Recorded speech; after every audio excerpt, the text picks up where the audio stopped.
Well, she guided Europe through the global economic crisis and led the way in handling the unprecedented wave of refugees fleeing to safety in Europe. So just moments ago, German Chancellor Angela Merkel was named Time Magazine's Person of the Year for 2015. And joining us now from New York to discuss the selection is Time's national editor, Ben Goldberger. Thanks for joining us, Ben. Good to be with you. So obviously an amazing year for Angela Merkel and an impressive world leader, to be sure. But in terms of her selection as Time's Person of the Year, what tipped the scales in her favor? What were the deciding factors for you and your colleagues at Time? Well, I think it really is the combination of factors that you just cited. In a year when leaders around the world have been tested, none have faced just as many tests as Merkel. It's easy to take peace in Europe for granted because we've had it for nearly the last 70 years. But it was on the cusp of breaking up this year, and Merkel's leadership has been absolutely critical. In preserving the Eurozone, I think it's not an understatement to say that she really helped head off an economic collapse, whatever one thinks of that unity. And then, in signaling that Germany is willing to open its doors to migrants, she sent a very, very powerful signal to the rest of the world that these are victims to be welcomed, not enemies to be repelled. Well, you know, this special edition, Time's Person of the Year, incredibly, it goes all the way back to 1927. And just to run down the last few years, in 2010, you had Mark Zuckerberg. 2011 was the protester. 2012, President Obama. 2013, Pope Francis. And last year, it was Ebola fighters. In terms of the parameters that you and your colleagues have at Time for selecting Person of the Year, what do you look at? We cast a really broad net. The simple definition is that it's the person who, for whether good or ill, has had the greatest influence on the world and the news in the previous year.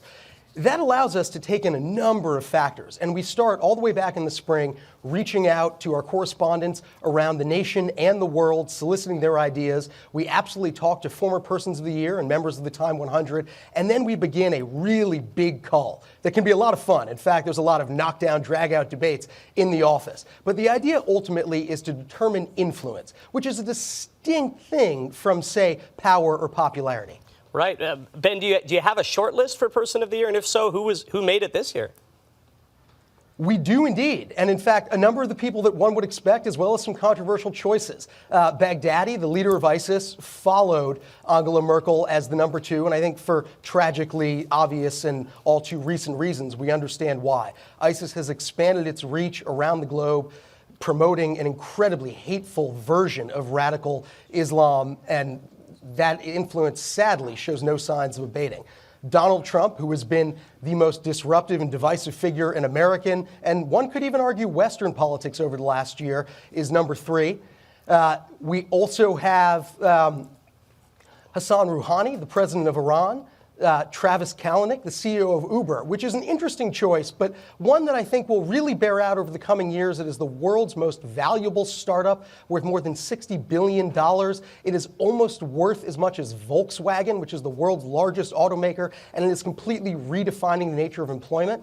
Caitlyn Jenner, for her incredibly public coming out as a transgender woman, instantly became the world's most famous transgender woman and is using her incredible spotlight, one honed in years on reality TV, to try to shine it on people with far less resources than she is in the fight for social justice. Right, fascinating stuff, Ben. I do have to wrap it up, but just really quickly, somewhat surprisingly, you know, I said it goes all the way back to 1927, your Person of the Year. Only the 4th time, though, now with Chancellor Merkel that a woman has graced the cover on her own. How important was it for you and your colleagues to have a woman as Time's Person of the Year this year?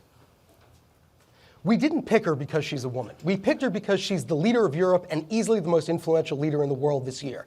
I think for many years, in fact, certainly for all of the years that we have picked a Person of the Year, women haven't been in the positions of institutional power that would lead to these sorts of titles. I fully expect that to change, and I would be shocked if it's another 30 years before we name a woman as Person of the Year.